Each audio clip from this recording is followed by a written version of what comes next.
Bienvenue à l'Assistant Coach, le podcast de la NFL. Je suis accompagné de Marc-André. Comment ça va, Marc? Ça va mieux, ça va mieux. Désolé du délai. Ça a été un peu le bordel chez nous avec la COVID, mais là, ça va mieux. Fait qu'on peut enregistrer finalement. Super. Mais là, tu me devances un petit peu Mm. ton état de santé, Marc.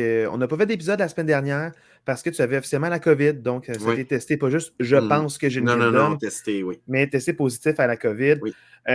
Aussi, dans le fond, on remercie Dualité pour la musique d'intro et la musique qu'on met aussi à la fin, des fois dans le milieu, quand on a des événements spéciaux. Oui. Mais merci à Dualité pour la musique d'intro. Ça me met toujours hype. J'avais hâte de réentendre cette musique-là Ça fait après du 2 bien. semaines de pause. Ça fait du bien. Oui. Les petites balises. Et aussi, on essaie quelque chose aujourd'hui. Vous nous écoutez peut-être avec votre application de podcast préférée ou celle qui vient avec votre cellulaire. Mais on va enregistrer avec une nouvelle application aujourd'hui. Donc, le son pourrait être différent, peut-être mieux, statu quo, pire. Mais On on verra. va tester l'enregistrement aussi vidéo. Donc, pour notre YouTube, on va pouvoir voir nos beaux visages. Oui. C'était pas prévu l'avoir su, je me serais peigné un petit peu. Ouais. Moi, je me suis Marc, choisi un beau fond d'écran. tu faisais un beau fond d'écran, donc l'assistant Oui. coach avec notre logo. Je suis déçu que tu ne prennes pas nous dans notre photoshoot. Oh, ça serait malade. Ça aurait été J'aurais malade. La vraiment semaine prochaine, aimé. je vais essayer ça, je La pense. semaine prochaine, je pense qu'on aura beaucoup de OK. plaisir avec les Oui. fonds d'écran. Je OK, vais peut-être oui. mettre un petit quelque chose Ça en va être un running arrière. gag. OK, c'est bon. Mais c'est ça, running gag, un petit fond Parfait. d'écran à chaque fois J'aime différent. ça. Donc, juste pour ça, il fallait voir sur YouTube Oui. quel fond d'écran Marc choisit à chaque semaine. Peut-être le défi de la semaine. On peut peut-être faire un petit concours et quelque chose à gagner en conséquence avec ça. Donc, un petit peu, je te dirais, quelque chose de différent aujourd'hui parce que là, ça fait quand même 2 semaines qu'on ne l'a pas fait. Donc, les matchs d'il y a 2 semaines, peut-être moins à propos d'en parler. On va quand même en tenir compte. On peut faire référence à ça pour un peu notre propos. Puis aussi, les matchs de cette semaine, Marc, tu n'en as pas beaucoup vu parce que tu te rétablissais, puis les enfants aussi. Ouais. Donc, la fin de semaine dernière, tu n'as pas vraiment vu beaucoup de matchs de football, dans le fond, en direct. Absolument, non, c'est ça, ouais. Tu as vu quelques highlights, tu as managé ton fantasy football, mais Ça c'est pas ressemble mal à ça, tout. mais des matchs en direct, j'ai pas vu grand-chose. Fait que, tu sais, comme on dit souvent, des matchs qu'on n'a pas vus, on aime moins se prononcer juste sur des scores. Fait que je pense qu'on va faire quelque chose de différent cette semaine pour quand même nous garder en contexte, mais sans trop s'attarder sur les matchs. On va faire référence à certains matchs. J'en ai vu plus que toi, certainement, surtout les matchs prime time. Ouais. Donc, moi, j'ai vu quand même beaucoup de matchs, surtout les plages horaires le dimanche. Parfait. Donc, j'ai vu beaucoup de demi-matchs aussi. Je m'endormais. C'est quand même une dure semaine, mais j'ai quand même vu beaucoup de matchs, donc je suis super content. C'était quand même des belles fins de semaine de football pour ma part, je dirais. Parfait. Là, comme je disais, formule un peu différente pour essayer de rattraper un peu la situation. On va aller division par division, parler un peu du classement, la lutte aux séries éliminatoires, dans le fond, là, un peu comment ça se passe par division. On va faire référence à quelques matchs, puis après ça, on va vraiment parler du portrait global de la AFC et de la NFC. Donc, première division, parlons de la AFC East, Marc-André. On va commencer vraiment dans l'ordre comme on le verrait sur NFL.com, en cliquant sur standing. Donc, vraiment, la AFC East avec les Dolphins de Miami à 6 victoires, 3 défaites. Oui. Les Bills de Buffalo à 5-5. Les Jets de New York à 4 victoires, 5 défaites. Et les Patriots de la Nouvelle-Angleterre à 2 victoires, 8 défaites. Marc, est-ce que tu as vu des matchs d'une de ces deux équipes-là dans les 2 dernières semaines? Non, très franchement, non. J'ai vu les highlights du match des Bills en fin de semaine passée avec la fin de match un peu rocambolesque avec le too many men, le toucher exceptionnel de Courtland Sutton là, avec, je pense, c'est 3,4% de probabilité selon Gen Stats. En fait, je t'arrête, Marc, je l'ai dit en direct parce que j'ai vu ce match au complet. Tu ne l'as jamais envoyé finalement, que je l'ai trouvé par moi-même. Je me suis dit, ça va être affiché, mais je t'ai dit, Sutton vient de faire le plus beau catch de l'année. Selon moi, j'ai pas vu un catch plus impressionnant. Les Next Gen Stats, on a beaucoup de ça dans les matchs de la NFL ces temps-ci. Depuis que Next Gen Stats existe, c'est le catch avec la plus faible probabilité qui a été complété. C'était 3,4% de chances que ce catch-là se produise. C'est de l'histoire de cette statistique-là, c'est jamais arrivé qu'il y a un aussi faible peu d'années, mais quand même, c'est ça. Ce catch-là me fait, pour ceux qui ne l'auraient pas vu, c'est celui qui me fait le plus penser au catch de Santonio Holmes des Steelers au Super Bowl, dans le fond, contre les Cards. Le dernier jeu du match, le toe drag dans zone de but, c'est la manière qu'il place ses pieds, ses lignes de côté, la manière qu'il capte le ballon, la concentration. Moi, ce receveur-là est incroyable. Je suis un grand fan de ce qu'il fait là, depuis plusieurs années, mais ce catch-là est incroyable. C'est vraiment, moi, c'est la seule comparaison.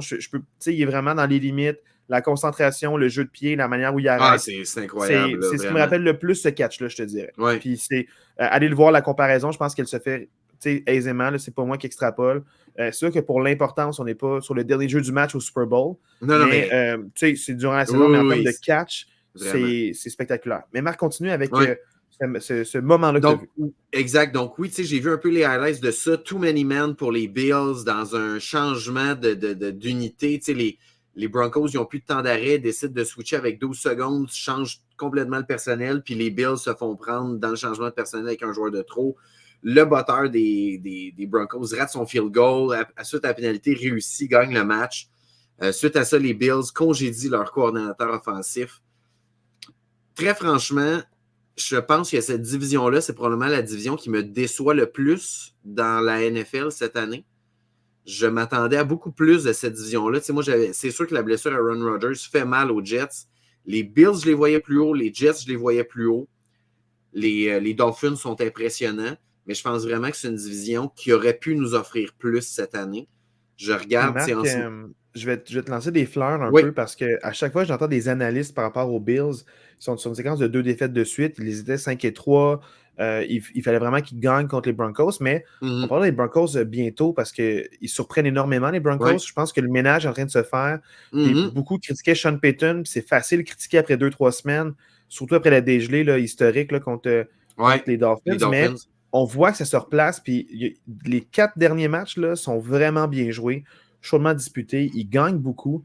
Donc, je pense qu'il faut donner raison au plan de match puis au ménage qui est en train de se faire. Puis un changement de culture, ça prend du temps.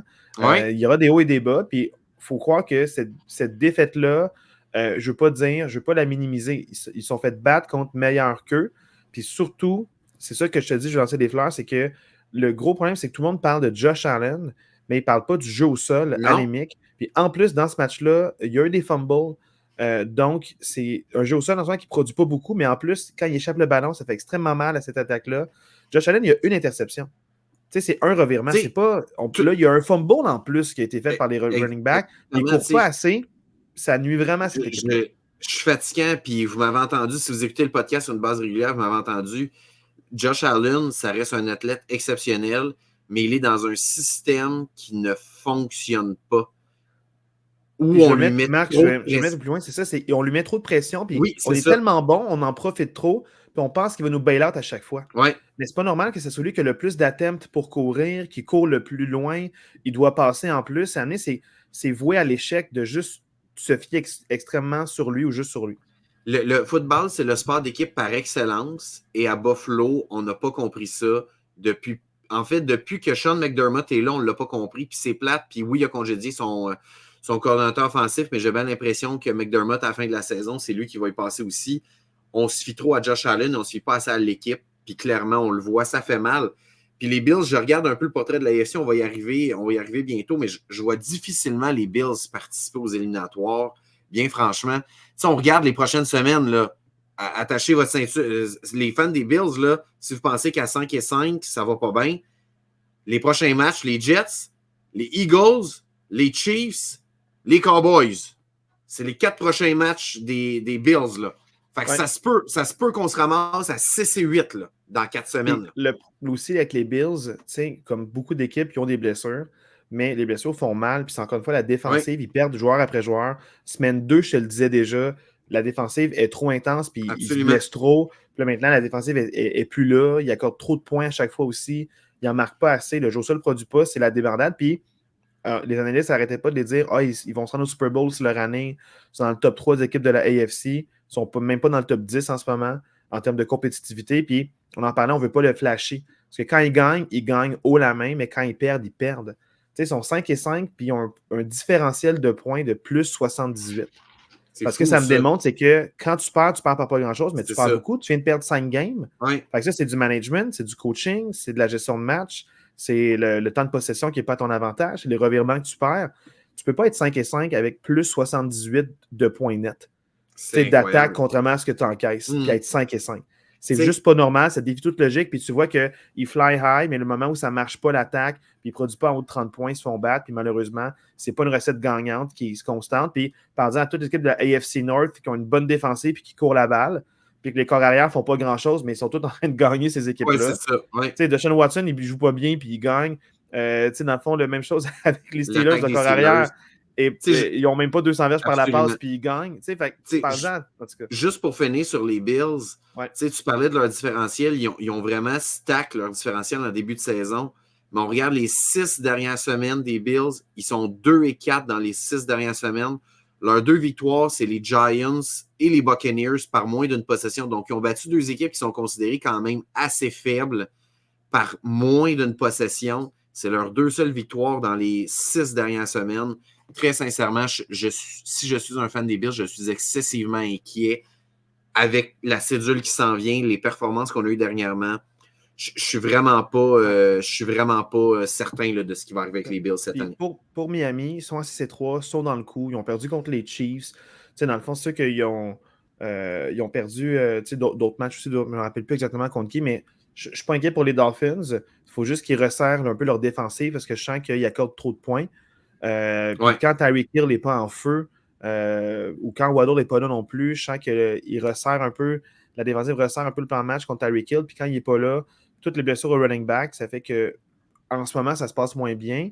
Mais je sens que quand les running backs vont revenir plus en santé, quand Akan va revenir, quand Mustard va avoir peut-être plus de support, puis il va pouvoir guérir un petit peu ses petits bobos, quand Wilson va revenir en forme, peut-être que ça va faire que l'attaque va redébloquer. Parce que le jeu au sol était extraordinaire, ça débloquait l'attaque aérienne. Maintenant, le jeu au sol est banged up un petit peu, ça fait que l'aérien produit moins bien. Fait que moi, je pense que ça va juste se ressaisir un peu. Si je suis fan des Dolphins, je suis optimiste pour la suite. Ça m'inquiète pas trop. Je suis optimiste, puis je vais aller plus loin que ça. Les Dolphins sortent de... Ils ont perdu 2 de leurs 3 derniers matchs. Là, ils étaient en bail la semaine dernière. Mais leurs 2 défaites, c'est contre les Chiefs et les Eagles. Ouais. Fait que c'est pas une catastrophe. Puis je regarde, il leur reste 8 matchs aux Dolphins. Puis il y a juste 2 de ces matchs-là qui sont contre des équipes qui jouent en haut de 500. Donc, moi, je regarde les Dolphins, je vois mal comment les Dolphins ne gagneront pas leur division. Je pense que c'est vraiment leur division cette année. Ça devrait se faire assez facilement pour eux. Là. Parlons rapidement des Jets. J'ai vu des matchs dernièrement. J'ai vu un match prime time, je pense que la fin de semaine passée ou l'autre d'avant, je ne sais plus trop, puis c'était vraiment triste. L'attaque ne fait absolument rien. Ils ne sont pas capables de courir le ballon efficacement avec Breece Hall, qui est extrêmement dynamique. Zach Wilson prend des mauvaises décisions. Il ne joue pas bien. Ça se passe vraiment pas bien. Je ne comprends même pas pourquoi il stick avec lui et il n'essaie pas quelqu'un d'autre. Il y a plein de chances. Josh Dobbs a été acquis il n'y a pas longtemps pour pas grand-chose. Tu aurais pu aller chercher un gars comme lui, qui est un vétéran très respecté dans la ligue. Mettons, l'année passée, là, les Cowboys là, avec Cooper Rush, qui te gagnent des matchs, pourquoi tu ne vas pas chercher un Cooper Rush ailleurs? Il y a plein de bons backups et de gens dans le practice squad que tu peux aller chercher. Puis les gars vont être contents de te donner un choix de 4e tour pour ça. Pourquoi tu gardes Zach Wilson? Genre, il y a quelle photo compromettante contre toi pour le garder dans l'alignement? Absolument, ça fait pas de sens. C'est juste triste, ça fait pas de sens. C'est super triste parce que, comme on le dit depuis le début de la saison, il y a une équipe pactée partout. Puis le fait qu'ils soient bornés sur Wilson va leur coûter une participation aux éliminatoires parce qu'il y avait vraiment de belles opportunités de faire la défensive, malgré tout, joue de manière extraordinaire. Les unités spéciales sont vraiment bonnes. Ouais. Mais l'attaque, c'est triste à regarder. Parlons de la AFC North, Marc. Tu l'auras dit le premier, la division la plus compétitive. Oui. Oh mon Dieu! Hey, les Ravens qui trouvent la façon de perdre contre les Browns. Oui. Les Steelers qui trouvent une manière de gagner contre les Packers, malgré toutes les blessures en défense qu'ils ont. Moi, j'étais comme, à cause des blessures, Quan Alexander qui était blessé, il manque de inside linebacker. Ils en ont signé 2 cette semaine, Marc. Aujourd'hui puis hier. Parce qu'il en restait 2 de la rotation partante. Des inside linebackers dans la rotation partante du 53-man roster, il en restait 2 en santé. OK, wow. En tout cas, ils ont fait des signatures, sont en train de revamper un petit peu tout ça. Les Bengals, eux, dans le fond, une défaite, hein, mais ça arrive. Ça arrive des fois. Donc, c'est sûr que cette semaine, ils s'affrontent en ce moment. Je suis extrêmement excité de finir le podcast rapidement. Pour aller écouter ça. Le match de la AFC North, parce que quand ils s'affrontent, ça va faire des flamèches. Il faut regarder ça. C'est différent. C'est les défensives, c'est un jeu de revirement. C'est suffocant, c'est stressant. Tu es toujours en train de souffler dans le cou du corps arrière. C'est des matchs vraiment divertissants, puis je trouve vraiment enlevant, qui jouent à pas grand-chose. C'est des équipes qui se connaissent énormément. Mais en même temps, les Ravens perdent beaucoup de grosses avances. Les 3 matchs qu'ils ont perdus, c'est des avances qu'ils ont laissé aller au 4e quart. Ouais, les Steelers trouvent une manière de gagner 200 verges au sol contre les Packers, 164 contre les Titans. Le jeu au sol débloque pour les Steelers. Les 2 fournissent bien. Ça clique depuis que Broderick Jones joue. Les Browns, la défensive crée des revirements. Myles Garrett se consolide vraiment comme MVP. TJ Watt, bon deuxième. Les deux meilleurs defensive end de la ligue sont les joueurs défensifs. Les deux meilleurs joueurs défensifs, toutes positions confondues, sont dans la AFC North. Ça va faire des flamèches cette semaine. Donc, puis les Bengals aussi, ils ont perdu, mais ça arrive là, des défaites. Là. Donc, les Bengals paraissent quand même bien malgré tout à 5-4.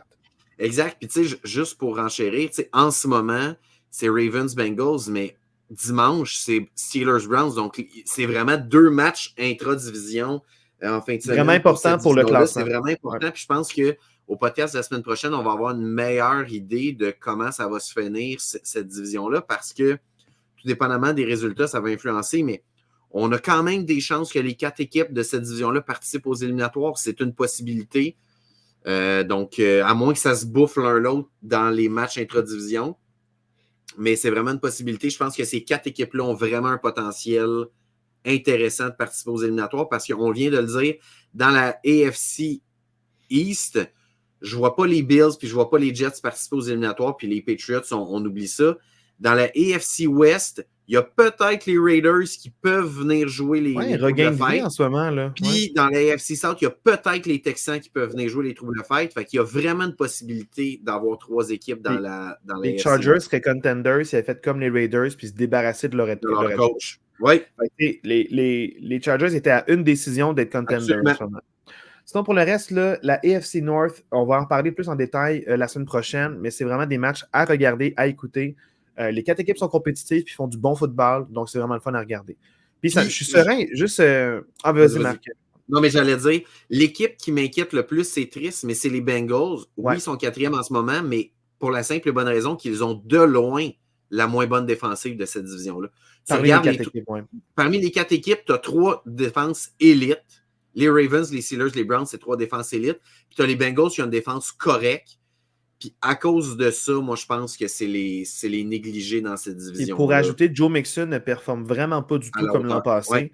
Il a peut-être été brûlé. On en parlait des fois quand tu as beaucoup de millage en termes de courses tentées, puis aussi en termes de verges.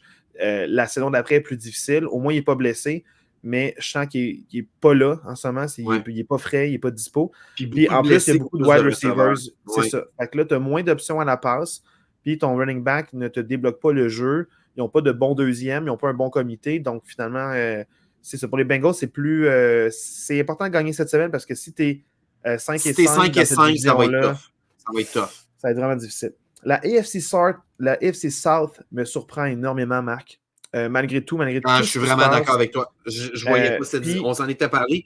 Moi, je voyais les Colts pas performants, je voyais les Titans pas performants, puis je voyais les Texans en rebuild, mais jamais aussi performants qu'ils le sont. Moi, je pensais que ça allait être un walk in the park pour les Jaguars. Puis on se rend compte que c'est pas ça. Là. Les Texans sont excessivement compétitifs, puis même les Colts s'étonnent. Je t'en parlais en début d'année que les Texans allaient être l'équipe la plus améliorée. C'est dur de faire pire que 2 victoires. Oui, là, c'est ça. Mais je ne pensais pas que ça allait être aussi tôt. CJ Stroud, là, extrêmement bon développement. Puis cette semaine, ce que j'ai vu en entrevue, c'est que CJ Stroud il a été pris par les Texans et il a mentionné à son entraîneur-chef « Hey, il y a une jeune recrue que j'aime bien, que j'aime comment il court ses tracés. On s'est parlé. C'est lui qui a fait drafter Tank Dell, dans le fond, qui performe bien depuis quelques semaines. C'est une jeune recrue, les Texans. Les Texans, ils partaient avec rien, mais beaucoup de capital au draft. Vraiment, à cause de l'échange pour Deshaun Watson qui se sont débarrassés. 3 choix de premier tour, choix de 3e ronde, choix de 5e ronde. Ils ont beaucoup de, dans le fond, dans les années à venir, là, beaucoup de capital de draft. Puis, DeMeco Ryan, il a une bonne culture. On n'en parlait pas beaucoup, puis c'est tant mieux pour eux. C'était à l'interne. Ils géraient leur truc. La seule affaire qui est plate, c'est la blessure à Damon Pierce, qui était excellent l'année passée. J'aimais ça. Imagine avec lui en plus comment ça serait explosif, tout ça. Parce que là, c'est Singletary, leur running back numéro 1. Pas mauvais, mais il est limité. Je suis jamais été un grand fan de cette année à Buffalo. Fait, les Texans sont meilleurs que je pensais plus vite. Les Colts, malgré la perte de Richardson, font très bien avec Gardner Minshew. Juste avant qu'on parle des Colts, juste pour les Texans, là, je veux juste enchérir sur le fait. Ils sont 5 et 4. Mais ils ont perdu leurs 2 premiers matchs. Leurs 2 premiers matchs, c'est les 2 premiers matchs en carrière de CJ Stroud, nouvel entraîneur, nouveau système. Mais ils sont 5 et 2 dans leurs 7 derniers matchs. C'est vraiment impressionnant. Contre les Bucks, c'est débile mental. Puis juste pour enchérir. Les Bucks, là, la victoire de 2 semaines. Ouais. Ils n'ont pas perdu contre des pieds de céleri. Là. Ils ont battu les Jaguars. Enfin, ils n'ont pas battu. Ils ont écrasé les Jaguars. Ils ont écrasé les Steelers. Ils ont battu les Saints, qui sont les meneurs de division dans la NFC. Ils ont battu les Bengals. Fait que, tu sais, ils ont quand même battu des bonnes équipes. Là, on ne peut pas dire, ah oui, ils ont une bonne fiche parce qu'ils ont juste battu des pas bonnes équipes. Non, ils ont battu des bonnes équipes, puis ils ont gagné de façon convaincante ces matchs-là. Les Bucks, là, Baker Mayfield fait une remontée au 4e quart, marque un touché, et là, à fond, ça prend un touché de la part des Texans pour aller gagner le match. Il remonte le terrain en quelques secondes, deux explosifs, boum, boum, touché. Ce qu'il a fait, c'est ça prend des nerfs d'acier, il est exceptionnel. Stroud, là, c'est vraiment un bon corps arrière. Il prend des bonnes décisions, puis les Texans sont en bonne main. Je dis, DeMeco Ryan, j'étais vraiment un fan de lui en termes de coordonnateur. Là, pour tu en avais parlé en début de saison. On avait parlé énormément. Je le connaissais un petit peu plus que toi par le passé. Puis je savais que ça allait vraiment être un bon fit pour eux. Surtout que c'est un ancien joueur. Fait que dans le fond, pour vrai, bravo pour les Texans pour votre projet. Vous étiez compétitif l'an passé, vous vous teniez longtemps. Puis là, cette année, maintenant, ça débloque. Bravo, vous n'avez pas perdu le cap. Puis félicitations pour ce qui se passe pour vous autres. Je suis content pour vous. Ils ont de sérieuses chances de partir aux éliminatoires, très franchement. Peut-être même de gagner leur division.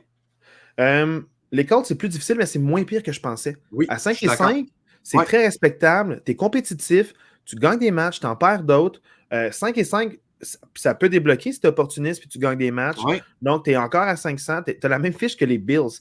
Si on t'avait dit juste au début de saison, tu vas avoir après 10 matchs la même fiche que les Bills, tu le prends. C'est clair. C'est ça. Fait, ultimement, quand on compare, on se console. Mais pour les Colts, c'est pas catastrophique du tout comme saison. C'est mieux que l'an passé. On en parle positivement de cette équipe-là. Puis Jonathan Taylor, il est revenu au jeu. Maintenant, tu as un bon comité avec Zach Moss et lui qui performent extrêmement bien les deux ensemble. Donc, pour le fantasy, des fois, ça peut être frustrant, un partage, mais pour l'équipe, deux bons running backs, puis ça l'aide énormément à l'attaque aérienne. Donc, bravo pour les Colts pour le petit plan de match. Là, ça se passe bien. Exact. Les Titans, tu dis quelque chose? Les Titans, vraiment, on est rendu pour le futur. Will Levis, c'est le partant. Là. Il a été nommé partant pour le reste de la saison. Tannehill a demandé à être libéré. Donc, clairement, on est passé à autre chose. Il faut faire attention aussi avec Will Levis. Il y a eu un premier match exceptionnel. Les équipes n'avaient pas de footage sur lui. Ils ne s'en attendaient pas. Mais là, depuis ce temps-là, c'est plutôt ordinaire. Fait que, oui, je pense qu'il a montré un beau flash. Il y a du potentiel, mais il y a encore beaucoup de travail. Puis, il ne faut pas trop s'enflammer avec ce gars-là. C'est facile de s'enflammer vite, là, surtout qu'on est partisan. Mais comme tu as dit, j'ai les directeurs la même chose, c'est que tu as un bon footage, tu arrives, tu surprends, dernière minute, tu as un bon match, mais les Steelers, une bonne équipe défensive, tu n'as rien fait contre eux, ça n'a pas été concluant. Mais il a limité quand même, à part la dernière interception sur le dernier jeu du match qui était forcé, il y a vraiment eu un match sans revirement contre une bonne défensive qui en crée beaucoup des revirements. Fait que bravo à lui d'avoir maintenu ce cap-là. Le match contre les Steelers, il était testé, puis il a perdu de peu. Ça aurait pu balancer à n'importe quel moment ce match-là. Donc, quand même, chapeau d'être resté dans le match tout le long. Ça va être un starter dans la ligue. Là. Exact. Le potentiel est là. Il n'y a rien de gênant. Mais ça ne sera pas cette année pour les Titans. Là. Clairement, ça ne sera pas cette année. Puis Derrick Henry ne performe pas à la hauteur de ses attentes. Je ne sais pas si c'est lui ou la ligne en attaque. Je n'écoute pas assez de matchs de Titans pour ça. Maintenant, la AFC West. Mais on n'a pas parlé des Jaguars, juste en terminant. Mais parce que dans les premières semaines, on a beaucoup parlé. Oui, c'est ça. Mais on les oublie, mais à dire. Ça reste qu'ils ont perdu leur dernier match contre les 49ers, mais avant ça, ils avaient gagné 5 matchs de suite. Fait que je ne suis pas nécessairement inquiet pour les Jaguars. Ce match-là, les 49ers revenaient d'un bye. Les 49ers sont revenus en santé. Donc, ce n'est pas nécessairement une performance qui m'inquiète. Je pense qu'ils vont reprendre là où ils ont laissé avant. Là, il y avait 5 victoires de suite, donc je ne suis pas trop inquiet pour les Jaguars. Et San Francisco, pour moi, c'est le top 2 équipe de la NFC avec les Eagles. Donc, ça va être la finale d'association. C'est réglé. Là. C'est ça. Canceller les matchs de la NFC. Écoute, peut-être les Lions. Moi, je ne tasse pas les Lions. Je chasse pas les Lions. Non. Les Lions, Marc, ça va être une défaite crève-cœur pour se rendre en demi-finale. Moi, je pense que malheureusement, c'est ça. Ça se peut. Mais je serais tellement... Oh mon Dieu. Hey, pour vrai, Lyon-San Francisco en playoff, je veux voir ça. Ça serait fou, là.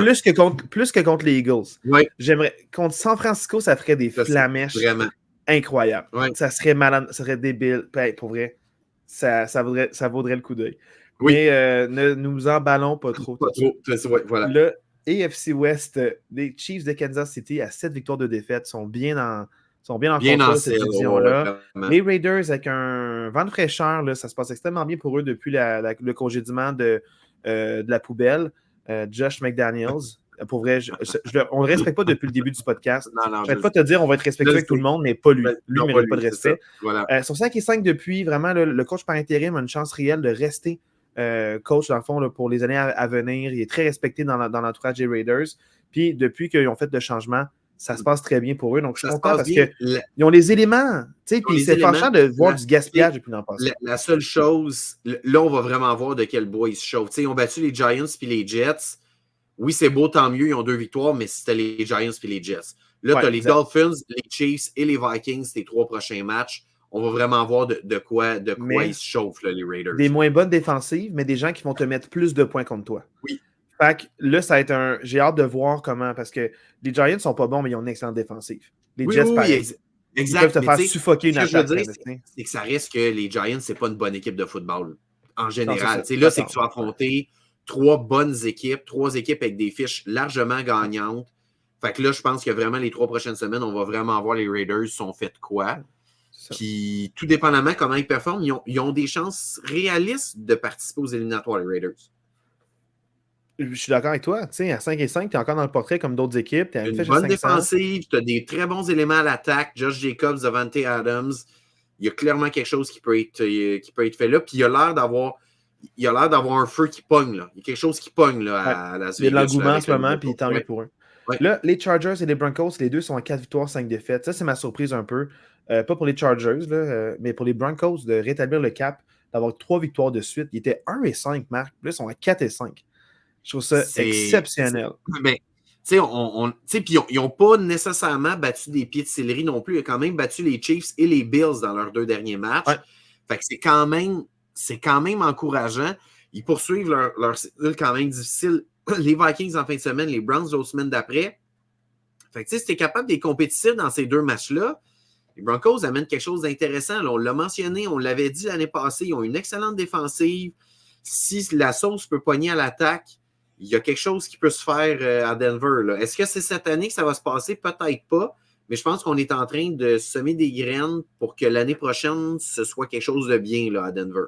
Oui, puis encore une fois, ils ont un bon jeu au sol avec 2 bons running backs, avec Williams, puis avec McLaughlin. Je ne sais pas si tu le prononces bien. Attends, tu ne peux pas parler, tu disais Will Levis, là, 2 semaines. Oui, j'ai suivi, mais c'est Will Levis. Il y a un S à la fin, parce que, regarde, voilà. Ça, je dis rien, fait que je ne vais rien dire. Pour les Chargers, encore une fois, attaque électrisante, défensive ça fait que tu perds 41-38. Pour vrai, je serais quarterback contre les Chargers, je réussirais quelques passes dans le match, je pense. Moi, je pense que oui. Après, tu te ferais plaquer une fois. Oui, je me ferais tuer, mais je veux dire, je réussirais quelques passes. Je pense que c'est le running gag. À chaque fois que tu dis, je capterai une passe, parce que moi, je réponds, premier contact, tu te fais rendre à l'hôpital. Je pense que je pense que c'est comme, ça vient, on s'en parle pas, ça vient à chaque semaine, il y a un moment de même. À chaque semaine, quand on parle de genre, cette équipe-là. Ça reste que c'est plate parce que tu sais, bon. Herbert, c'est un carré top 5 dans la NFL. Keenan Allen, c'est un wide receiver top 5 dans la NFL. Eckler, c'est un running back top 5 dans la NFL. Tu as des. Tu sais, Bosa, c'est un defensive end, peut-être top 5, top 7 dans la NFL. Mais malgré tout, tu n'es pas capable de gagner des matchs. C'est ultra triste ce qui se passe à Los Angeles. Le problème, c'est. En même temps, je veux comparer un peu avec les Steelers parce que c'est la. Tu sais, mettons, exemple, dans les dernières années, tu as une jeune recrue qui est Justin Herbert, qui met beaucoup de stats. On le voit, un grand corps, mais la seule statistique qui lui nuit en ce moment, c'est les victoires. Oui, tu as des beaux chiffres, ça ne produit pas des victoires. Il n'est pas capable de mettre des victoires sur le tableau. Puis, est-ce que c'est lui qui est pas capable ou son entraîneur-chef? Il est limité, ça ne marche pas bien. Ils ont changé de coordinateur offensif dernière année pour aider. Là, ils ont lancé des Cowboys. Ça ne marche pas mieux. C'est la même recette un peu qui se passe. Puis, je trouve ça vraiment décevant parce qu'on gaspille des bonnes années recrues. Puis, tu sais, je préfère avoir Kenny Pickett qui joue. Puis, je pense vraiment qu'il joue blessé en ce moment, Kenny Pickett. Là, pour, depuis son coup au côte contre les Jaguars, il est revenu. Puis, tu sais, il protège bien le ballon. Mais tu vois qu'il ne tente pas trop, puis il se joue au sol défensif, puis il préfère jouer à peut-être 50%, mais si tu étais out contre les Jaguars, puis 4 jours plus tard, tu joues contre les Titans quand même, tu ne joues pas à 100%. Clairement, tu n'es pas à 100%. Tu es blessé au côte, tu ne joues pas à 100%. Je ne sais pas qu'est-ce que tu as, mais tu n'es pas à 100%. Fait, je préfère avoir un gars qui lance pour 120 verges, mais il gagne, que quelqu'un qui lance pour 350 verges, puis il perd. Parce que l'important, c'est la victoire. Peu importe la manière que tu le trouves, surtout à ce temps-ci de l'année. Il faut que tu gagnes parce que là, les défaites font mal. À 4-5, tu es loin. Là. Il y a beaucoup de 5-5, beaucoup de CC3, 5 beaucoup de CC4. C'est ça, 5 et 4, à 4 et 5, Bengals, là, ouais. le chemin il est loin dans l'AFC. Oui. En tout cas, c'est dommage. Mais c'est ça. Là, maintenant, parlons un peu là, justement là, juste de la conférence AFC comme on vient de la finir, si ça ne te dérange pas. Oui, on y va comme ça. Avant qu'on passe, là, en fond, les 4 meneurs de division dans l'ordre pour le seeding. Numéro 1, les Chiefs. Ensuite, les Ravens, les Jaguars et les Dolphins. Les 3 équipes en wildcard, les Steelers et les Browns à 6 et 3. Les Texans de Houston à 5 et 4. Dans la course très proche avec la même fiche, les Bengals à 5 et 4. Et dans le fond, il y a 3 équipes à 5 et 5, comme je disais, beaucoup d'équipes. Ouais. Il y a les Colts, les Bills et les Raiders. Fait au final, les Chargers sont 11e. Tu sais, t'es loin de la 7e place. Tu te dis, je suis à une victoire, mais c'est qu'il y en a d'autres qui sont encore plus proches que toi. En ce moment, il y a pas mal juste les Patriots et les Titans d'éliminer. Parce qu'à 4 et 5, les Broncos, les Jets et les Chargers ont encore une chance. Ouais, il faut enchaîner des victoires de suite. C'est ça. Ça dépend vraiment de ce qui va se passer dans les prochaines semaines. Donc, c'est vraiment ça pour la conférence de la AFC. Maintenant, parlons de la NFC, si tu le veux bien, Marc. Si je ne le veux pas, qu'est-ce qu'on fait? On va penser au devoir de match puis au match à venir la semaine prochaine. Donc, moi, je te suis. Hein, c'est pas une dictature. C'est pas une dictature. OK, c'est bon. NFC, parfait. Donc, NFC East avec les Eagles à 8 victoires, 1 défaite. Les Cowboys à 6 victoires, 3 défaites. Les Commanders à 4 victoires, 6 défaites. Et les Giants à 2 victoires, 8 défaites. Les Giants, je n'en parlerai pas, ça ne te dérange pas. On ne parlera pas des Giants. J'aimerais comme les Eagles dominants, un peu comme l'an passé. Mon image n'a pas changé d'eux dans les 2 dernières semaines, surtout qu'ils étaient en bas une semaine. Fait, dans le fond, je n'ai pas trop à dire sur les Eagles, mais... Juste avant les Eagles, je veux quand même mentionner là, les 5 prochaines semaines, ils ont quand même une très, très grosse cédule. Là. Les Chiefs, les Bills, les 49ers, les Cowboys et les Seahawks. Ils jouent quand même contre 5 très bonnes équipes. Les Bills déçoivent, mais je considère quand même que les Bills sont une bonne équipe. Fait que moi, je pense que les Eagles, là, on va vraiment voir dans ce stretch de 5 matchs-là, ça reste une bonne équipe, les Eagles, mais à quel point c'est une bonne équipe, on va voir ça dans les 5 prochains matchs, je pense, les Eagles. Ça peut être révélateur de la suite. Oui, absolument. À commencer par en fin de semaine contre les Chiefs. On va avoir une craque, une faille qu'on peut exploiter ou, dans le fond, c'est « Oh mon Dieu, c'est vraiment une équipe complète à tout niveau. » Parce qu'à commencer en fin de semaine contre les Chiefs, Monday night contre les Chiefs, c'est peut-être un preview du Super Bowl. Ouais. Commanders, dans le fond, tu as Sam Howell qui est le meneur au niveau de la passe en verge. Ça, c'est fou, ça. Dans le fond, c'est une jeune recrue. On n'en parle pas beaucoup parce que c'est un petit marché de football, Washington. Donc, contrairement à d'autres marchés, c'est quand même pas cocoon, c'est une grosse ville, Washington. Mais on parle moins, dans le fond, des Commanders. Puis, je pense à cause de Ron Rivera, ce gars-là a quand même gagné 2 fois coach de l'année, Mike Tomlin, 0. Fait entre Mike Tomlin et Ron Rivera, tu prends qui? Le 2 times coach de l'année ou tu prends le gars qui a gagné le Super Bowl? En tout cas, pour vrai, le Ron Rivera, là, genre, je peux pas croire qu'il est 4 et 6 avec cette équipe. Incroyable. Tu as une bonne défensive. C'est incroyable. Tu fais une vente de feu. Tu laisses aller Sweat puis Young. Tu aurais pu, cette année, accomplir de quoi de grand. Tu as 2 excellents running backs. Il te manque quoi? Ton corps arrière domine par la passe en ce moment. Fait que tu as 2 bons running backs. Tu as une attaque aérienne qui est très bonne avec beaucoup de bons receveurs de passe. Tu as Saint-Just, tu gâches la saison. Oui, c'est ça. Tu as une défensive qui se peut. Je comprends pas les moves, puis je comprends pas le 4 et 6. C'est vraiment décevant. Malgré la division, ils perdent des matchs hors division. Ouais, je peux comprendre que tu perds contre les Eagles et les Cowboys. Mais viens pas me dire que tu perds les matchs hors division. 4 et 6, sont 4 et 6, puis ils n'ont pas joué contre les Cowboys une seule fois encore. Là. Ouais. Fait que ça augure vraiment mal. Ça augure pas très bien. C'est pas compliqué. Ils ont gagné leurs 2 premiers matchs de la saison. Les Commanders, on s'est excité. Moi, le premier, je me suis excité. Je me suis dit, les Commanders sont peut-être pour vrai cette année. Ils sont 2 et 6 depuis, dont une victoire par la peau des fesses contre les Patriots. Vraiment, cette équipe-là, ça en va nulle part. Tu n'as pas le choix de gagner contre les Giants en fin de semaine. Mais pour vrai, j'ai même des doutes qu'ils vont battre les Giants en fin de semaine. Marc, je suis déçu pour eux. C'est vraiment la déception. Oui, parce que je voyais un beau projet pour eux, quelque chose d'encourageant. Il était tellement divertissant l'an passé. L'an passé, il y avait de quoi, il était divertissant, je les aimais bien. Puis on en avait parlé. Moi, je pensais vraiment en début de saison que cette équipe-là pouvait se classer en éliminatoire. Je me souviens de notre preview de la NFC en début de saison. Je les voyais pour vrai. Mais on avait dit le X-Factor, c'est Ron Rivera, puis je pense que c'est ça qui se passe. Il nous prouve encore que ça ne marche pas. Ouais. Là, dans le fond, les Cowboys, encore une fois, ils gagnent avec. Ils ont 104 points de marge C'est fou. Dans le fond, ils ont 104 points scorés plus qu'ils en ont reçu. Ouais. La défensive, ils en ont 200 des points. Non, mais à date, Dak Prescott joue extrêmement bien. CD Lamb aussi. Ils sont sur une belle séquence de. Là, ils ne sont pas sur une séquence de victoire. Là, ils ont juste une victoire de suite. Mais je sens qu'ils ont vraiment comme une belle lancée en ce moment. Ils gagnent de manière convaincante à chaque fois qu'ils gagnent. Puis ça arrive une fois de temps en temps qu'ils perdent contre, par exemple, les Cardinals il y a quelques semaines. Mais à 6-3, les Cowboys, la manière qu'ils gagnent, c'est vraiment encourageant, je trouve. C'est encourageant, en fait, c'est pas compliqué. Les Cowboys ils ont échappé le match contre les Cardinals. Là. Moi, ce qui m'inquiète, c'est qu'ils ont battu les équipes qui devaient battre. Et ils ont perdu contre les équipes qui devaient. Ils ont perdu contre les 49ers, ils ont perdu contre les Eagles. C'est super triste ce que je vais dire là, mais je pense que les Cowboys, c'est la meilleure équipe de la NFC à part les Power Horse. Ouais, c'est Dans le sens que tu as les Power Horse en haut qui sont Eagles, 49ers, et moi je place même les Lions. Clairement, les Cowboys sont tout de suite après, mais je les vois difficilement compétitionner contre les trois meilleures équipes, mais ils sont meilleurs que toutes les autres équipes de la NFC. Ouais. Mais tu sais, Marc, je préfère être dans le top 4, puis si j'ai une place en éliminatoire, je peux créer la surprise, j'ai une chance.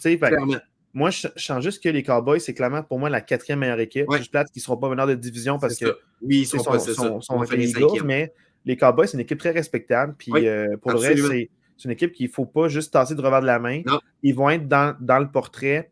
Est-ce que je crois vraiment se rendre en demi-finale? Non. Mais c'est possible. Il suffit d'un match où est-ce que tu crées un revirement, tu es opportuniste, tu te crées des occasions de marquer, puis tu en profites. Donc, une surprise peut arriver. Puis les Cowboys, ils ont les éléments pour y arriver, je pense. Exact, on va se le dire. Là, les 2 prochaines semaines, en plus, ils jouent contre les Panthers puis contre les Commanders. Ça se peut que ce soit encore 2 blowouts les 2 prochaines semaines. Là. Ça se peut qu'ils mettent encore 40 points sur le tableau. Qu'ils soient 8-3. C'est très, très possible là, que les Cowboys finissent avec une très bonne fiche. Reste à voir. C'est vraiment, pour eux, ça va passer par les éliminatoires en étant wildcard parce qu'ils ne remonteront pas les Eagles au sommet de la division. Est-ce qu'ils vont être capables d'aller chercher des victoires sur la route? Ça va vraiment être là. Là, parlons de ta NFC North. Donc, vraiment, là, de ta division parce que tes Packers jouent là-dedans. Oui. Les Lions de Détroit à 7 victoires, 2 défaites. Les Vikings à 6 victoires, 4 défaites. Les Packers de Green Bay à 3 victoires, 6 défaites. Et les Bears à 3 victoires, 7 défaites. Je n'ai pas vu les Bears dans les 2 dernières semaines, donc je n'ai pas d'opinion sur eux nécessairement. Non plus, exact. Mais on a vu le match Packers-Steelers. Puis, je voulais savoir un peu ton impression sur les Packers. Le seul match que tu as vu des 2 dernières semaines. Ouais, c'est ça. Tu m'as dit que tu étais encouragé malgré la défaite. Est-ce que tu pourrais clarifier un peu? Quand même encouragé parce que malgré, tu sais, on s'entend, là, ils ont quand même beaucoup de blessures, mais ça reste que la défensive des Steelers, c'est quand même une défensive élite de la NFL. Puis c'est la meilleure performance offensive des Packers depuis 5, 6, 7 semaines. Donc, je suis quand même encouragé. Je trouve que Jordan Love a quand même bien paru, à part dans les 2 dernières séquences du match, que je trouve qu'il a pris des moins bonnes décisions, où on avait besoin d'un toucher en fin de match, puis ça ne s'est pas concrétisé, ça s'est fini sur 2 interceptions. Ouais. Mais ça reste que je suis encouragé par Jordan Love. Je pense qu'il est excessivement mal entouré parce qu'encore une fois, cette semaine, il y a eu des drops de fou de la part des wide receivers des Packers. C'est incroyable. Watson, Doubs. Watson, l'année passée, qui avait eu une saison super prometteuse, une deuxième moitié de saison. Moi, j'avais vraiment l'impression qu'on avait trouvé un wide receiver numéro 1. Clairement, ce n'est pas le cas. On ne le voit pas du tout cette saison. Il était blessé en début de saison, mais depuis qu'il est revenu, on ne le voit pas du tout. Vraiment, je pense que Jordan Love, dans l'entre-saison, la mission du DG, ça va être de trouver un wide receiver 1 qui va pouvoir enlever un peu de poids sur les épaules de Jordan Love, qui est vraiment tout seul là, à se démener là, en ce moment. Ouais. Moi, un peu ce qui me déçoit par rapport aux Packers, c'est encore une fois le même classique de, on dirait, tu sais, oui, c'est la force des Steelers depuis quelques semaines, la course, mais souvent, ils sont piétinés. Puis encore une fois, ils sont fait mettre 200 verges au sol par les Steelers. Constamment. Puis t'as pas besoin de passer gros, là, tu sais, qu'il y a des Packers de 125 verges par la passe. Il n'y a pas eu besoin de jeu spectaculaire ou d'un gros essai en troisième essai. Warren a piétiné. Dans le fond, Harris, il a moins piétiné, mais il a vraiment été quand même très pertinent et bon à des moments importants. En premier essai, Harris était très bon. Il a un touché aussi, il a marché tout seul dans zone de but. Il a ouvert le chemin tel Moïse, puis les os. C'était facile. Il a jogué, là. Il n'a même pas forcé. s'est même pas fait toucher une fois. Jouer contre les Packers, très franchement, je suis même pas sûr que je passerais le ballon. Tu sais, il y a un match, les Patriots, là, il y a 1 an ou 2, là, ils avaient passé le ballon 2 fois dans une game, genre. Là. Jouer contre les Packers, je pense que je ferais ça. Il y avait une incomplétion. Ouais, c'est ça. Je pense que je ferais ça parce que par la passe, les Packers font le travail, mais ils sont incapables d'arrêter le jeu au sol. Puis c'est pas juste cette année, là, ça fait plusieurs années que c'est ça. Ouais. C'est vraiment fâcheux. Dommage, mais en même temps, les Packers, tu sais, le mieux qui peut arriver rendu là, je sais pas si toi tu leur souhaites juste sauver les honneurs puis avoir quelques victoires ou tu veux juste un meilleur draft. Je sais pas c'est quoi ta vision par rapport à ces équipes-là. Est-ce que tu souhaites du malheur, genre tu vas être compétitif, mais perdre 38, 37? Contrairement à d'autres sports, moi je trouve qu'au football, entre drafter, je vais dire, mettons, 3e puis drafter 7e, je trouve pas que ça change grand-chose. Tu sais, dans le sens que tu n'auras peut-être pas exact. Puis surtout que les Packers veulent aller avec Jordan Love, tu n'as pas besoin d'avoir un pick numéro 1 ou 2 pour avoir un QB. D'avoir un pick top 10, tu vas être capable d'aller chercher un wide receiver numéro 1 ou un bon joueur en défensive pour arrêter le jeu au sol. Fait que, moi, j'aurais plus tendance à dire essaye d'aller chercher des victoires d'ici la fin de l'année pour donner un peu de confiance à Jordan Love puis à quelques joueurs recrues ou de deuxième année parce qu'ils en ont énormément dans leur alignement pour essayer de bâtir de quoi pour l'année prochaine. Là. Mais tu sais quoi, moi je pense que la même chose, mais pas pour les mêmes raisons. Tu sais, je pense un peu la même chose que toi pour dire, moi j'ai une culture de gagnant. Parce que, tu sais, un peu, comme tu as dit, c'est que le 30e drafté, c'est un stud. Le 32e drafté, c'est un stud. Dans le fond, tu veux une culture de gagnant parce que tu veux que les gens y croient, tu veux que les gens... parce que c'est dur d'embarquer une chaîne de bicycle quand elle est déraillée. Dans le fond, quand tu as une culture de gagnant, puis les gens se forcent, puis ont du respect, puis ont de l'honneur, puis de la fierté, puis ils jouent peu importe le score, peu importe leur fiche, puis ils veulent en mettre dedans, un peu comme les Lions jouaient l'année passée, puis il y a 2 ans, malgré les défaites, ils continuent à mener la vie dure à tout le monde. Puis là, ça fait que cette année, ils débloquent, puis ils méritent leur succès. On le voyait venir depuis 2-3 ans. Oui, donc, je préfère une culture de gagnant, puis on a eu Joey Porter, qui est un cornerback, une future vedette dans la ligue, 32e au choix. Ça. Exact. Les Eagles ont drafté un joueur de ligne défensif excellent, 30e. Au final, il y aura du capital plus loin. Pas besoin. Des fois, le premier choix est un peu maudit. Là. C'est comme tu ne peux pas te tromper. Tu vas avec la tendance populaire. Là, ça ne débloque pas. Donc, des fois, il faut laisser ça aller. Les Vikings, qui, malgré la blessure à Kirk Cousins et la blessure de leur backup. Non, Jefferson, ça, on le savait, Marc. On en a parlé. Mais Jefferson blessé, mais dans le fond, c'est Kirk Cousins blessé. Le remplaçant, je pense, O'Connell, je me trompe peut-être de nom, mais le remplaçant blessé. Là, dans le fond, c'est la nouvelle acquisition échangée des Cardinals qu'on parlait, que j'adorais justement, Joshua Dobbs, qui est rendu avec eux, et 2 victoires à son actif. Plus de 200 verges par la passe, 100 verges au sol, 2 touchés, 0 interception. Donc, c'est quand même, il y a des bonnes stats dans le dernier match. Ça va extrêmement bien pour lui. Puis, je suis vraiment content. Puis, tant mieux. Bravo pour les Vikings qui gagnent malgré tout. Je les aime pas parce que c'est des rivaux de division des Packers, mais c'est vraiment impressionnant le turnaround qu'ils ont réussi à faire. T'sais, en début de saison, je riais un peu d'eux avec ma statistique du nombre de défaites par une possession. Là. Ils ont perdu leurs 3 premiers matchs, mais ils sont 6-1 à leurs 7 derniers matchs. Leur seule défaite, c'est contre les Chiefs, puis c'est une défaite par une possession. Fait que, ils ne sont pas fait déclasser contre les Chiefs. C'est leur seule défaite dans leurs 7 derniers matchs. Cette équipe-là est ultra résiliente. La défensive s'est resserrée. Ils sont vraiment impressionnants. Ils sont bien coachés, en final. Ils sont bien coachés. C'est 2e année d'entraîneur-chef, puis tu vois que ça va bien leur projet. Je vois mal comment cette équipe-là ne participera pas aux éliminatoires. Ils vont être là avec probablement les Cowboys et les Seahawks comme wildcard. Puis, qui sait, ils peuvent peut-être causer une surprise en première ronde, on ne sait pas, parce qu'ils sont vraiment impressionnants là, depuis plusieurs semaines. Là. Les Vikings de cette année ne sont pas les Vikings de l'an passé. Non, c'est ça. Ouais. Puis je ne sais pas qu'est-ce que l'avenir réserve à Joshua Dobbs. Je ne sais pas si c'est juste passager, ça va se calmer, les statistiques, mais pour l'instant, il gagne, l'équipe y croit. Ouais. C'est un gars extraordinaire. Moi, je l'avais déjà vanté, en fait, quand il avait gagné avec les Cardinals, comme quoi c'est l'ancien des Steelers. Ils n'ont pas gagné parce que Big Ben est encore là. Ouais. Il y avait Mason Rudolph.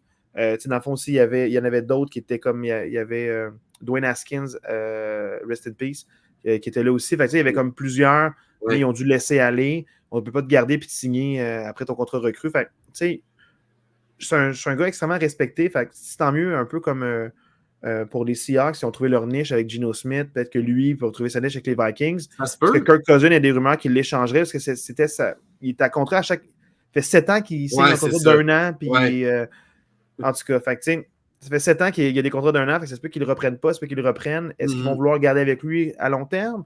Est-ce qu'il est en train de comme, réussir son entrée dans cette équipe-là puis rester à long terme? Ou est-ce que c'est passager le temps que Kirk Cousins revienne? On verra si l'avenir nous réserve, mais pour l'instant, bravo aux Vikings de rester dans le portrait et d'être compétitifs comme ils le sont. Et en fait, bravo à eux d'être allés pour Joshua Dobbs. On parlait des Jets tantôt qui sont comme un peu entêtés à dire non, on n'ira pas, on va garder. Eux autres se sont dit non, regarde, on y va, on veut donner tout pour cette année. Ouais, on veut de la profondeur. On y va. Chapeau à eux. Bravo. Ouais. Les Lions, je ne les ai pas vus dans les 2 dernières semaines, je n'ai pas d'opinion. J'ai pas d'opinion. De gagner. Là, ils trouvent une façon de gagner, ils sont impressionnants. Fait que, ils gagnent 41-38 contre les Chargers. Ouais, exact. Pas vu ce match-là, mais c'est fou.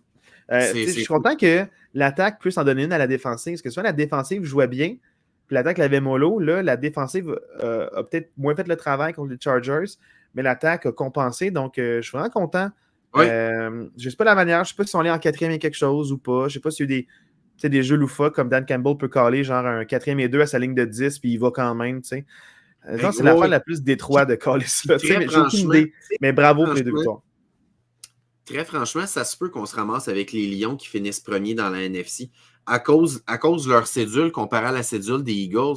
Tu regardes les 4 prochains matchs des Lions, ils jouent contre les Bears, les Packers, les Saints, les Bears. Tu es supposé de gagner ces 4 matchs-là. Ça se peut que les Lions se ramassent à 11-2 dans 4 semaines. Là. Donc, ça se peut très bien que les Lions passent en avant des Eagles dans la NFC parce que la cédule. Mais malgré le calendrier facile, ils mériteraient les succès. Oui, ils mériteraient, mais je pense quand même que comme équipe, les Eagles sont meilleurs que les Lions. Ouais. Mais les Lions vont peut-être finir devant eux à cause d'une division plus facile, donc des matchs plus faciles. On verra bien. Parlons de la NFC South avec les Saints à 5-5, meneurs de division. Ben oui, 5-5, tu ne fais pas les playoffs dans la AFC, mais tu es meneur de division dans la NFC. Voilà. C'est comme ça que ça marche dans la ligue. Les Buccaneers à 4 victoires, 5 défaites. Les Falcons à 4 victoires, 6 défaites. Et les Panthers de Caroline à 1 victoire et 8 défaites. J'ai pas grand-chose à dire sur ces équipes-là, à part que les Saints m'ont prouvé tard. Puis moi, des fois j'ai raison, des fois j'ai tort. J'ai aucune amertume à le dire. Non, c'est notre fantasy football de je suis amer. Mais je suis quand même content parce que ma crainte avec les Saints, c'était la défensive vieillissante, mais continuer à bien performer la défensive vieillissante. Parce que l'attaque, je savais qu'elle allait performer, surtout avec Derek Carr. Ouais, c'est ça, mais c'est la défensive qui me surprend énormément. Je ne pense pas qu'elle est encore aussi dominante. Puis bravo, là, tu mènes ta division. Félicitations. Fait que les Saints, c'est pas au contraire, ouais. Les Saints, moi, je t'avoue que les Buccaneers, je suis plutôt impressionné. Je m'attendais, on s'entend, ils sont 4-5. C'est pas comme si c'était une équipe élite de la NFL. Mais je ne pensais pas qu'avec Baker Mayfield, ils seraient capables de compétitionner comme ça. Puis, tu sais, là, ils viennent quand même de gagner contre les Titans. Ça fait du bien parce qu'il y avait 4 défaites de suite avant cette victoire-là. Fait que la victoire contre les Titans fait du bien. Mais là, je vous annonce qu'en fin de semaine, ils ne gagneront pas. Là. Ils jouent contre les 49ers en fin de semaine. Ils ne gagneront pas les Buccaneers. Fait que, tu sais, je pense que les Saints, ils ont eu une semaine de bye. Ils reviennent, ils vont être reposés. Ça va leur faire du bien. Pendant ce temps-là, les Falcons ont trouvé une façon de perdre contre les Cardinals. Le seul doute, c'est l'état de santé de Derek Carr. Oui, c'est vraiment ça. Si Winston joue à long terme, je ne crois pas en leur chance. Non. Mais si Derek Carr revient en santé, parce que là, il a été blessé dans les matchs, il a été blessé plus tôt dans la saison, je ne veux pas un Derek Carr à 50-50. Fait que c'est ça qui va faire le plus mal à l'équipe, c'est si le corps arrière partant n'est pas partant. Oui, parce qu'il y a à cause des blessures. Mais à part ça, pour le reste, les Saints, ils ont une belle petite équipe. Cameron est revenu en forme. La défensive produit bien. Donc, tant mieux pour cette équipe-là. Oui. Ouais. Puis comme on dit, ça se peut qu'on se ramasse avec un gagnant de division en bas de 500 là, dans cette division-là. C'est possible. Encore une fois, ça pourrait arriver. Ouais. Là, la NFC West, les San Francisco 49ers, en fait, les 49ers de San Francisco, dans le bon ordre, ont repris la tête de la division à 6-3, mais les Seahawks aussi à 6-3 sont deuxième, très, très, très, très proche derrière. Les Rams sont à 3-6. On y a cru pendant un petit instant. Mais non. Depuis la défaite des Steelers, ils n'ont que des défaites. Je pense 3-2 ou 3-3 quand ils sont affrontés. Puis ça fait mal après ça. Puis les Cardinals à 2 victoires, 8 défaites. Ils étaient 1-8, puis ils ont gagné le dernier match. Là. Retour de James Conner et en plus de Kyler Murray. Puis ça a porté fruit. Ils ont gagné 25-22 leur dernier match. Donc, quand même, c'est bien. Ils sont embarrassés de Joshua Dobbs, mais Kyler Murray qui court partout sur le terrain. ils gagnent diverges en courant 60 de gauche à droite du terrain. Ils ont gagné le match. Voilà. Donc, les Cards, je ne vais pas trop m'attarder. Kyler Murray, moi, je pense qu'il joue sa carrière en cette fin de saison-ci. Les Cards participeront pas aux éliminatoires, mais Kyler Murray joue sa carrière parce que si ça ne va pas bien, les Cards vont drafter un bon corps arrière au repêchage. Et je ne pense pas qu'il y a beaucoup d'équipes qui vont vouloir donner une autre chance à Kyler Murray. 50 millions, non, comment tu l'échanges, comment tu t'en débarrasses? Lui joue vraiment sa carrière. Là. Plus que jouer pour les Cards, il joue sa carrière, Kyler Murray, en cette deuxième moitié de saison-ci. Ouais. Pour les Rams, je ne vais pas trop m'attarder non plus. Tu disais, là, il était combien? Il était 2-2. À 2-2, moi, j'y croyais un peu. Ils sont 1-4 dans leurs 5 derniers matchs. Puis je pense pas que ça va aller en s'améliorant. Leur seule victoire c'est contre les Cards. Là. Fait que, tu sais, ils sont 1-4 à leurs 5 derniers matchs. La seule victoire, c'est contre les Cards. Je pense pas que ça va être réaliste pour les Rams de remonter. Fait que je pense qu'on peut passer vite aux Seahawks et aux 49ers. Seahawks 6-3, malgré qu'au différentiel de points nets sont à moins 1 point. Moi, les Seahawks, ils perdent blowout. Je l'ai déjà dit à ce podcast-ci, j'ai aucune confiance en les Seahawks, mais je pense que c'est la meilleure des pas bonnes équipes dans la NFC. Donc, ils vont être des wildcards, mais ce n'est pas une bonne équipe de football, les Seahawks. Tu mets les Seahawks dans la AFC, probablement qu'ils sont 3-6. Ouais. Si on regarde la qualité d'équipe, là, dans la AFC, sont loin, là, honnêtement, sont très, très loin. Ouais. Mais vu qu'ils sont dans une conférence plus facile, ils se ramassent avec une bonne fiche, ils gagnent des matchs, mais j'ai vu des highlights, j'ai vu des matchs, c'est aucunement convaincant, c'est aucunement rassurant, mais ils trouvent une façon d'être à 6-3 quand même, puis ils vont se classer comme wildcard. Je suis d'accord avec toi. Tu sais, j'ai vraiment rien de plus à dire. Si ça te va, j'irai tout de suite parce que San Francisco, on a parlé beaucoup de matchs. Oui. Donc, dans le fond, je n'ai pas changé. Dans les 2 dernières semaines, je n'ai pas d'opinion nouvelle ou revisitée. Non. Juste que la baille a vraiment fait du bien. Ouais. Là, on voit qu'ils sont plus en santé. Là, c'est sûr que dans les meneurs de division, dans l'ordre, on a les Eagles à 8-1, les Lions à 7-2, San Francisco à 6-3 et les Saints à 5-5. Dans les wildcards, donc très proches, mais si loin en même temps, les Seahawks à 6-3, les Cowboys à 6-3 et les Vikings à 6-4. Donc, les Buccaneers sont à 4-5, sont à 2 matchs du wildcard, mais sont à 1 match de gagner d'être meneur de division, maintenant. Ouais, c'est ça.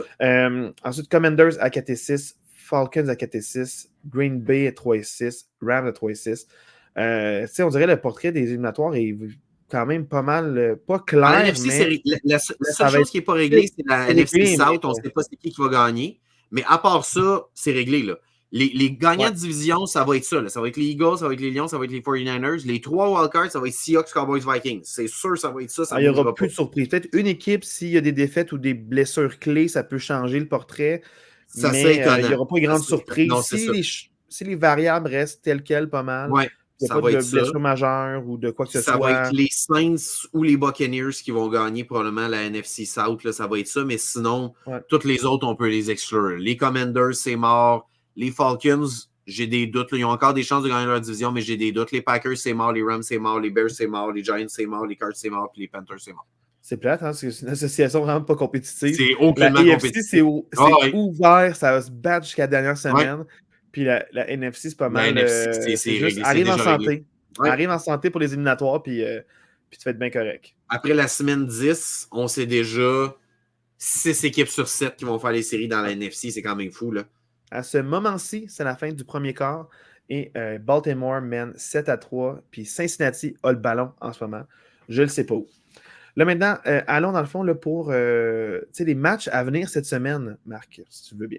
Yes, oui, on y va. Donc, présentement, les Ravens, ils viennent de trouver le ballon, 7-3. Donc, peut-être qu'ils bottaient là, au moment où je l'ai dit. Là, dans le fond, c'est que le match en ce moment, je vais aller voir ça dès qu'on finit. Dès qu'on finit, on va aller voir ça. Nous sommes pour les matchs de 1h le dimanche. Il y a Cowboys contre Panthers, Steelers contre Browns, Lions contre Bears, Chargers Packers, Cardinals Texans, Titans Jaguars, Raiders Dolphins, Giants Commanders. Et c'est ça qui est ça. De tous les matchs 13h, il y en a beaucoup de matchs. Enfin, il y a 1, 2, 3, 4, 5, 6, 7, 8 matchs à 13h. Il y a beaucoup de choix. Si tu avais à en choisir un ou deux prioritaires, ce serait lequel? Moi, j'en ai deux. Raiders-Dolphins, clairement. Moi, je veux voir les Dolphins après leur bye. Est-ce qu'ils vont revenir avec l'attaque explosive qu'ils ont? Moi, je veux voir les Raiders qui sont sur une bonne séquence de 2 matchs, mais qui ont battu 2 adversaires pas trop forts, comme on parlait tantôt.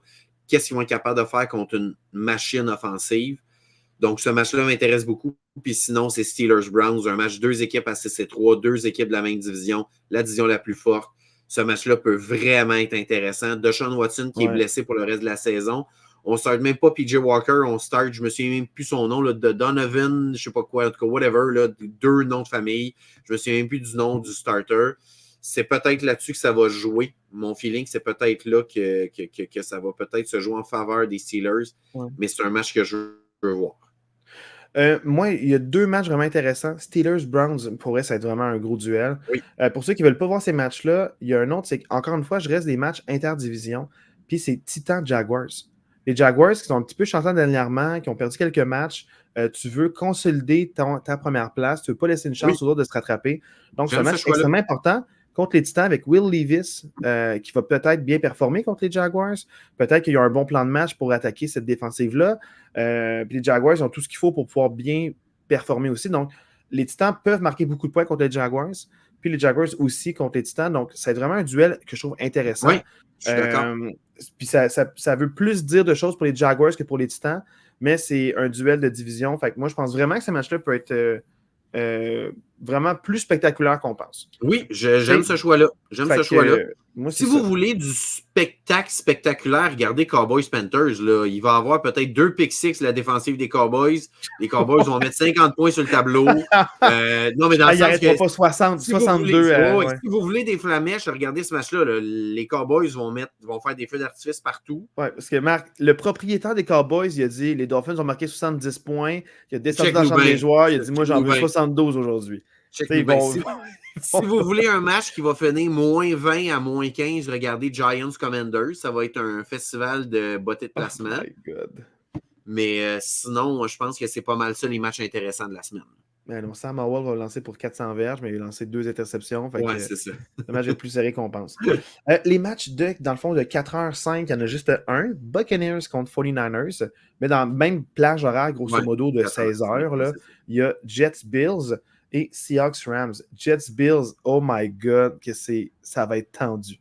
Ça va être tendu. Changer ton coordinateur offensif. Les Jets ont une bonne défensive. Qui a gagné contre les Bills semaine 1. Les Jets ont gagné contre les Bills déjà, avec les Bills ne veulent pas être 0-2 contre eux. Mais les Jets ont une excellente défensive qui peut vraiment malmener l'attaque des Bills. Les Jets gagnent ce match-là. La dev des Bills est un peu blessée. Imagine que les Jets gagnent ça serait débile mental. Ça serait du jamais vu. Puis les Jets, ils veulent rester un peu dans la course pour au cas où que Aaron Rodgers revienne. C'est pas exclu ça non plus. Donc, les Bills doivent absolument gagner ce match-là. Aaron Rodgers a dit que son plan, c'est de revenir à la mi-décembre. Probablement qu'il va être trop tard, puis que les Jets vont déjà être éliminés. Ouais. Mais qui sait? Mais tu sais, à cette plage horaire-là, moi, le match vraiment que je trouve le plus intéressant, c'est Buccaneers-49ers. Peut-être un blowout, mais en fait, le plus stressant ou, je te dirais, loufoque, Jets-Bills. Mais le match divertissant, Buccaneers, c'est capable de mettre beaucoup de points. La vraie question, c'est est-ce qu'ils vont être capables de mettre des points contre les 49ers? Les Bucks, des fois, ils marquent juste 10 points, 13 points. Puis des fois, ils en marquent genre 37. Tu sais, au final, je ne sais pas quelle heure de Bucks je vais avoir. Puis la défensive des 49ers avec les nouvelles acquisitions, c'est dominant. Tu mets Chase Young là-dedans. Mon Dieu Seigneur, ça a fait de quoi contre les Bengals? Au final, ben, tu sais, je ne sais pas quoi en penser, mais je sais que les 49ers vont gagner ce match-là, mais par 30 points, par 10, ça reste à voir. C'est pas clair. Puis, Seahawks-Rams, ça peut être un match intéressant. Sean McVay a toujours des bonnes performances contre les adversaires de la même division. Les Seahawks, on le disait tantôt, moi, je trouve que c'est pas une équipe très, très exceptionnelle. Là. Ils trouvent une façon de gagner, mais ils sont pas très bons. Fait que ça peut quand même donner un match serré, Seahawks-Rams. Marc, c'est à qui de choisir le devoir de match? C'est à moi? Je m'en souviens plus. Très franchement, moi, je choisissais pour les semaines impasses que j'ai choisi pour la semaine 1. Là, on est semaine 11. Hein? Semaine 11, fait que ça serait à toi de choisir. C'est à moi de choisir. Puis Marc, je vais choisir le match là, qui me tente le plus. Vikings-Broncos. Oh, OK, dimanche soir. Dimanche. Puis je vais te dire pourquoi ça me tente ce match-là. Les Broncos sont sur une belle séquence de victoires, 3 de suite, 4 à leurs 5 derniers matchs. Les Vikings avec Joshua Dobbs, je veux voir Joshua Dobbs starter, Je ne l'ai pas vu starter. En fait, j'ai vu ce contre les Titans, mais avec les Titans l'an passé, une catastrophe cette équipe-là l'an passé. Donc, ça s'est mal passé. Je n'ai pas vu avec les Cardinals de l'année. Je veux voir les Vikings. TJ Hawkinson qui capte 11 passes par match. Je veux voir ça en live. Oui, absolument. Je veux voir est-ce que les Vikings ont un jeu au sol. La défensive est comment? Les Broncos, est-ce qu'ils vont être capables de mettre des points contre les Vikings? J'espère que oui. J'estime que oui. Mais à quel point la défensive va créer des revirements contre les Vikings. Ils peuvent malmener les Vikings. Puis je ne serais pas surpris que les Broncos gagnent ce match-là, malgré qu'on encense beaucoup les Vikings. Oui, je pense que les Broncos vont venir gâcher la fête. Fait que c'est ce match-là que je veux qu'on voit. On n'en a pas beaucoup parlé de ces équipes-là, toi puis moi. J'ai dit que je n'allais jamais conseiller un match des Bears et des Broncos cette année. Mais les Broncos vont peut-être mentir encore une fois. Ils ont une belle séquence de victoires, puis il faut le reconnaître, Marc. J'ai envie d'y regarder jouer. Parfait. Mais je suis 100% d'accord. C'est un match qui est vraiment intéressant en prime time. Ça fait vraiment que c'est un beau match prime time. Je l'aurais vu, cette tête d'affiche-là, il y a 5 semaines, j'aurais fait arc. Je la vois maintenant, je suis comme, hey, je suis vraiment intrigué. Ça me tente. Qu'est-ce que tu en penses? Je suis 100% d'accord. Je suis très, très hype pour ce devoir de match-là. Puis lundi soir, un match vraiment le remake du Super Bowl, Eagles-Chiefs. Ça, je veux pas que ce soit un devoir de match, mais ça va être vraiment un beau match de football pour tout le monde. Pour tout le monde. Pour les amateurs. Puis un remake du Super Bowl, peut-être un preview du Super Bowl aussi. Ça se peut bien que si on avait à faire un choix aujourd'hui, je pense que c'est les deux équipes qui ont le plus de chances de se retrouver au Super Bowl encore cette année. Donc, ou selon la théorie du logo, les Ravens contre les 49ers. Oui, selon les complotistes. Oui, allez voir les complotistes qui lisent les scripts de la NFL. Ça serait ça. Voilà. Mais non, ce match-là va être intéressant, mais pas assez pour un devoir de match. Des fois, tu m'as dit les têtes d'affiche, c'est pas toujours les meilleurs spectacles. Non, c'est ça. Mais je sens que les Vikings-Broncos, ça va être vraiment intéressant à regarder. Mais les Eagles-Chiefs, ça, c'est à ne pas manquer jusqu'à la fin. Clairement, ça va être vraiment un beau match. C'est prometteur. Il y a des belles têtes d'affiche vraiment là, à la semaine. En fin de semaine, c'est cool, là, oui. On a déjà passé plus de la moitié de la saison. Donc, ça s'en vient, là, le temps froid. Ça vient vite, ça s'en vient. Puis si je dis ça, c'est à cause du jeu au sol, les défensives. Puis tu sais, des fois, les équipes ne sont pas habituées de jouer au froid, ça change un plan de match. Là. Les Dolphins, les Chiefs, ils vont jouer dans la neige, là. C'est pas les mêmes Chiefs. Les Dolphins, là, tu les amènes, mettons, je ne sais pas, moi, tu les amènes à Buffalo en éliminatoire, mettons, là. Tu les amènes à Buffalo, c'est pas la même game, là. Non, vraiment pas. Fait que ça peut, la météo peut changer. Une tempête de neige à Buffalo, puis il faut que les voisins déneigent les Bills encore pour qu'ils puissent se rendre à leur match. Ça se peut que ça change un peu la donne. Là. Ils lancent des balles de neige dans l'année passée. C'est pas la même game, là. Non, c'est pas la même game quand t'es à l'extérieur comme ça. Fait que non, je pense que ça va être un match vraiment intéressant. Puis 4 équipes sont en bye qui ne jouent pas. Donc, les Falcons, les Saints, les Colts et les Patriots. Je pense que les grands perdants de cette semaine de bye, ça va être les Falcons. Parce qu'à 4 et 6, si les autres équipes qui sont en course contre eux directement gagnent, ça ne peut pas être les Saints dans leur division, mais si les autres équipes gagnent, ça pourrait vraiment mettre fin à la saison alors qu'ils n'ont même pas joué un match. C'est déjà qu'on dit que tout est considéré éliminé. Si les équipes directement pour les wildcards gagnent un match de plus, ils perdent puis ils se disent la victoire qu'on n'a pas, ça fait qu'on n'y croit plus encore moins. Je pense que les grands perdants, des fois, ça fait du bien avoir une semaine de bye. Les Saints, c'était à 500, les Colts, c'était à 500, tant mieux. Mais les Falcons, ça pourrait déraper un petit peu. Ça pourrait déraper, oui puis non, dans le sens que les Panthers sont déjà éliminés.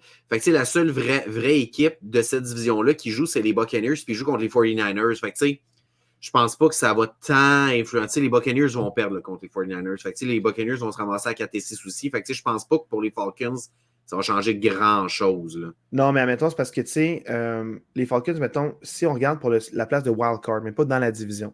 Parce que je pense que les Saints ont la division. Pour moi, les wildcards sont déjà... parce que dans le fond, c'est que... Pour moi, ils sont déjà éliminés du wildcard. Tu as également 2 équipes en avant de toi, mais c'est les Buccaneers et les Commanders. Mais la dernière équipe en liste, c'est les Vikings à 6 et 4. Admettons, les Vikings gagnent cette semaine, puis les Cowboys gagnent cette semaine. Là, ça fait que pour être wildcard, ça manque 3 victoires. Ben oui, c'est fini. C'est fini. Moi, c'est plus dans ce sens-là que je veux dire. Parce que je sens que la division va être gagnée par les Saints à ce moment-ci qu'on se parle, ou par les Bucks, mais jamais par les Falcons. Non, c'est ça. Mais pour être wildcard, si, mettons, exemple, Dallas et Minnesota gagnent, là, c'est fini officiellement. Là, t'as plus... Mais si les 2 équipes perdent, tu dis peut-être que je reviens en force, je suis 2 matchs derrière. Moi, c'est plus dans cette optique-là. Je vois parce que dans la division, ils sont plus proches, mais avec qui ils sont 3e dans leur division. Oh, oui, absolument. Absolument. Puis ils seront pas deuxième à la fin de la prochaine semaine. Quoique les Buccaneers perdent 4 et 6. Peut-être, ouais, peut-être. On verra selon les tiebreakers et tout, là, mais gars, ça m'étonnerait que ça arrive. Hey, mais gars, Marc, je suis content du retour, qu'on se parle un peu football, puis ça met fin pas mal au podcast. On va se laisser sur Dualité, mais avant, Marc, plug nos réseaux sociaux pour les courageux qui nous ont écoutés jusqu'à la fin. Oui, yes, l'assistant coach podcast sur Facebook, avec notre merveilleux logo ici, l'assistant coach derrière moi. Trop de plaisir. Puis ceux qui veulent nous écrire, l'assistant coach podcast, tout en un mot, donc pas d'espace, pas d'apostrophe, @gmail.com. Ouais, puis avant de se laisser sur Dualité, un petit shout-out à StreamYard qui est gratuit puis qu'on a pu trouver sur Internet. Voilà. Puis, notre ancien site web qu'on faisait affaire sont rendus radins. Donc, bouh, on les nommera pas, mais on ne fera pas de publicité. Non. Dépensez pas votre argent là-dessus. StreamYard, merci beaucoup pour cette semaine. Voilà. Pour tout ce que tu as fait pour nous. Tu nous permets de pouvoir continuer notre rêve de juste se parler en s'enregistrant à distance. Donc, merci. On se laisse sur Dualité. Passez une belle fin de semaine de football. Ciao, la gang.